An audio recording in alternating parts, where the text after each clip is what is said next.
This video is brought to you by MMOsite.com. Hey beautiful people, this is Xaenex and I bring to you today a brand new MMO shooter known as StarBreak.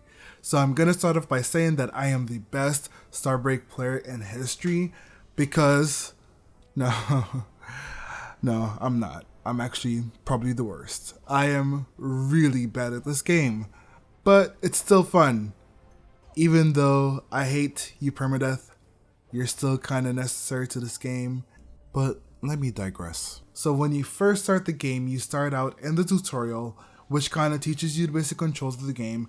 I will say the default keybinds and even the control scheme for this game isn't optimized for keyboard. I found myself having to rebind a couple keys, not even just out of personal preference, but because they were just like really clunky at first.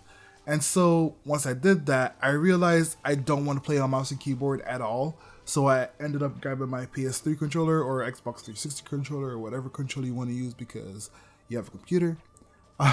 And I used that instead, and I actually found that it made a huge difference. So when you first start the game, you're introduced to the shells. You unlock them via leveling. You gain EXP as you fight, and you'll get a level to your overall account.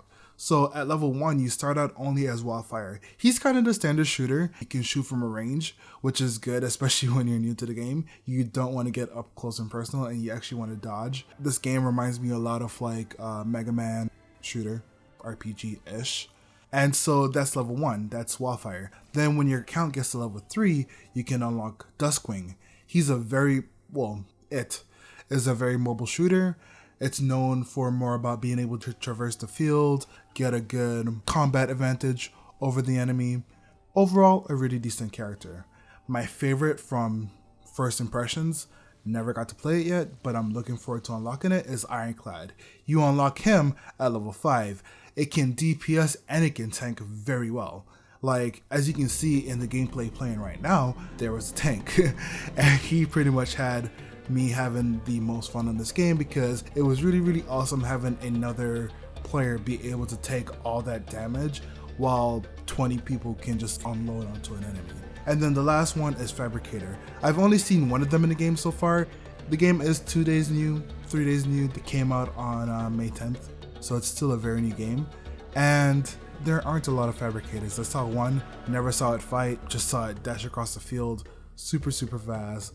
So I still haven't actually gotten to see this character yet, but Ironclad so far looks the coolest and has the best stuff, and I actually have really good gear for him, so I'm looking forward to unlocking him. Speaking of gear, there is a permadeath function to the game. When you die, you lose everything in your inventory except for your keys. You also lose any stat progress you've made to your current character, /spark, /shell, whatever the hell you want to call it. There is some good news, however. When you do start the game, you actually get a universal quote-unquote stash for free. And then the stash holds about 6 inventory items, so you can actually store them away, and so that when you die, they'll actually stay in the stash. So this is good for any really good gear that you get. You don't immediately lose it just because you died. There are additional stashes in the game. They cost about $4 USD when you buy the lowest package of coins. But I know there's also a way that you can actually earn premium currency in the game. I'm just not 100% sure how. In addition to universal storage, there's also shell storage. These pods, you can actually use them to save and, store a shell along with all of its inventory and its stats and use another character instead. Essentially, you can have up to 5 shells, 4 in layaway, 1 active, and I think this is probably the most convenient aspect of the game. It doesn't do away with permadeath, quite honestly, but it allows you to keep a lot more in case a character dies. I don't know if I would buy all 4 slots, but I did a little bit of math, and using the lowest currency, not including bonuses, obviously, it would cost you 38 USD to buy all 4 slots. I probably would buy 1-ish, maybe, but I don't see myself buying all 4. In fact, I would probably buy more of the universal storage because I'm a hoarder versus buying all these character spark slots, whatever you want to call them. Anyway, I don't think there's going to be any controversy about the price of the slots. I do believe that they are a convenience, not a requirement to play the game. It's going to be very hard to play the game without them, but I'm also encouraged to see that there is a way to actually earn premium currency in the game outside of actually spending money on premium currency. So I'm looking forward to more of that. So moving on, we're going to talk about the missions. So now the map and the missions kind of go hand in hand. So they're not known as necessarily maps, but they're known as missions. Each mission has a boss and a mini boss. That's the most basic aspect of them. These missions range in difficulty, environment, which dictates what monsters spawn, what bosses spawn, etc., and then elite status. In these elite missions, only elite monsters will spawn, which obviously are more difficult, but they give a ton of good loot. And I speak from experience, but they suck. They are really, really hard. To enter a mission, you typically have to use a key. You gain these keys by killing mobs in different missions.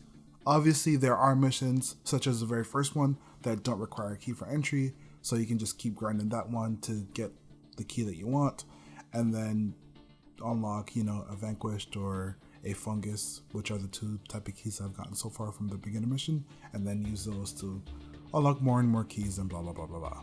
It's pretty simple.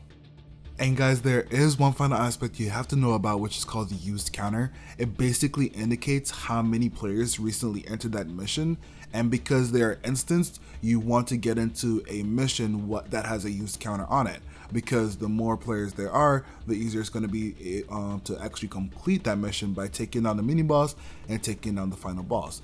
And trust me, you do not want to play these maps solo, because even though the normal mobs you can take them by yourself most of the time, the mini bosses and the bosses in this game are very smart, they're very intuitive, and they will kill you. And obviously with permadeath, you don't want to die. Anyway guys, I hope this video has helped you understand StarBreak to introduce you a little bit to the game. The game is actually very in-depth. It has a lot of substance to it. It's very challenging, at least for me, and it's a very cool game. It's something that I would definitely play casually. I don't see myself going hardcore in it, but it is very fun. It's very challenging, and with the permadeath system, it does punish you, but it doesn't punish you too harshly. It really is more like a reset to your current gameplay, and there are ways to help mitigate that. So overall, great game. I totally recommend it, and I hope you guys check it out.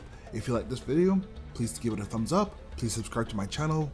I am so grateful for each and every one of you, and have a wonderful, beautiful, and amazing day.